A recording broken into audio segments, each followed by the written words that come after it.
Fight number 13 for Mike Tyson. We're back in Latham. It's the same Mike Tyson. It is not the same camp. This is his second fight since the tragic death of Customato on the 4th of November. This is the 22nd. And we're against an opponent who just might be the one to test him. In all Tyson's early fights, well, in his latter fights anyway, I've said that we really need to see a better class of opponent. And I think we might have got that tonight in the shape of Conroy Nelson, who's been in with some good fighters. Conroy Nelson, Canadian, ranked number 2 in the Canadian heavyweight scene. As I said, he's been in with some good fighters. He's fought Razor Ruddock. He lost on a disqualification to Razor Ruddock. No, I lie. He went the distance with Razor Ruddock, 10 rounds. He lost his next fight in London. I should know that. I saw it. Disqualification against Noel Corliss, the Liverpool boy, in 7 rounds in Bloomsbury. But he's been in, as I say, with some decent opposition. He's fought for the Canadian title against Trevor Berbick. Berbick stiffed him in 2. Berbick is a world-class fighter. So if anybody is going to test Mike Tyson, Conroy Nelson is just the right sort of opponent at this stage of his career. The cornerman you might have seen wearing the ring jacket of former world light heavyweight champion Matthew Saad Mohammed from a few years back. But Tyson just looks awesome, doesn't he? This is, as I say, fight number 13 of the previous 12. 9 have been won inside a round. In fact, I was there when he was stretched by Don Halpin, 4 rounds in his 3rd fight. So here we go then, round 1. Both boys in white. Tyson with the red trim, and Nelson with the black. Nelson, as I say, has to use his height and reach to just keep Tyson at bay. Try and draw the sting for the first 2 or 3 rounds, because we know how dangerous Tyson can be early on. And Nelson on his bike early, guard held high, peekaboo style. Don't want to let it drop. And Nelson can hit. Tyson needs to be a little bit careful this fight. He's been able to get away with liberties in 1 or 2 of his early fights because he has known his opponents cannot hurt him. This is not the case in this fight. If Nelson gets an opening, Nelson can bing one in.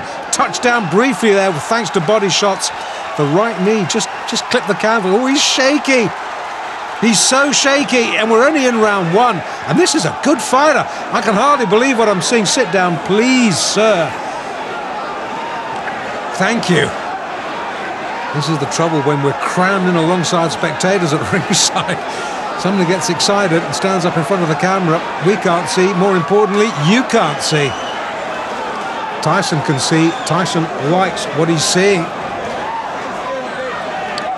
Well, while our vision was momentarily obscured, Nelson seems to have recovered a little bit of equilibrium. In fact, he comes back with a short chopping right of his own there, gets through, but he's covering up very, very tightly now. If he was under any illusions just how good a puncher Mike Tyson was, those illusions will have been sorely shattered. Tyson just falling centimetres short with that big arcing right. Referee just letting him get on with it. Just a little word. Don't keep it too close, boys.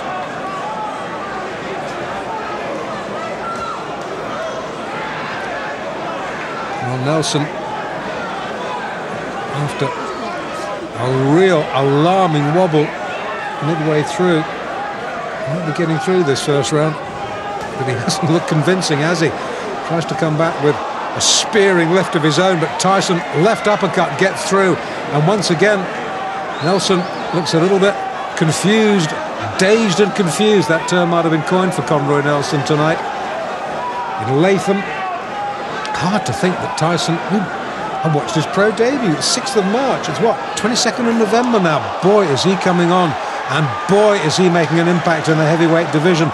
Nelson, hurt, needs a breather. I think that punch might have been a little bit low. The referee allowing Nelson just a moment or 2 to recover himself.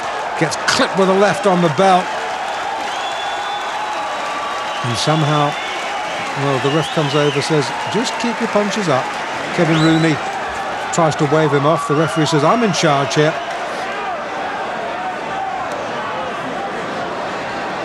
Okay, we're in the second. And once again, it's all Tyson.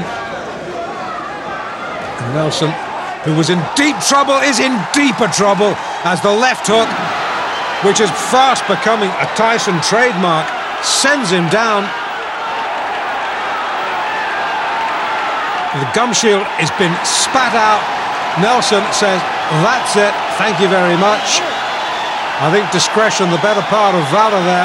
Conroy Nelson spat the gum shield out, walked back to his corner.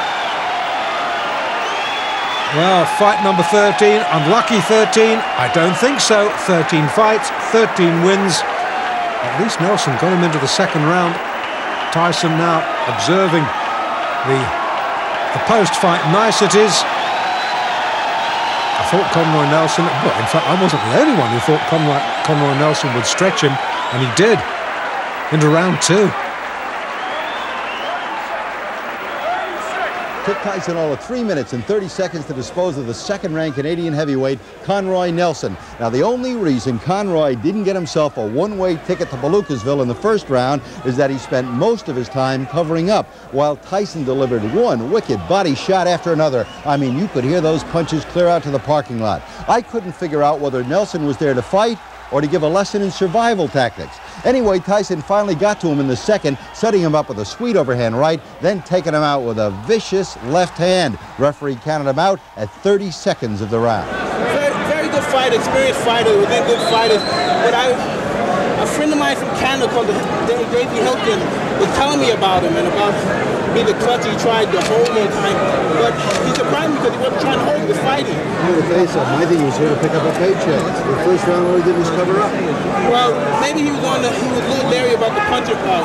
But again, that's you saying it because you're not fighting. He took some good shots, but anybody else, they would have quit. Yeah, that right-left was devastating. Thank you very much, sir. So now Mike Tyson is 13-0, all of his victories coming by knockout, and no bout has gone past the 4th round. So you got to wonder, when's the KO kid gonna move up in class? If everything goes the way it's been going, I'd put Mike in the ring in about June or July against somebody in the top 10. But you must remember, once you break into the top 10, you can't go backwards. You can't beat somebody in the top 10 and go back and fight, 8-round fights. Jim, nobody's looking for Mike to go backwards. No, the sooner he moves against some real class, the better. I mean, this kid doesn't come to box, he comes to terminate. Tyson's rare talent had grabbed the attention of the boxing world and was drawing in the crowds. Yet at this stage, not one of his fights had been televised nationally across the U.S. More of Mike's early fights coming up in the next Tyson Raw and Uncut. Mike Tyson! I believe he will be the youngest heavyweight champion of all time.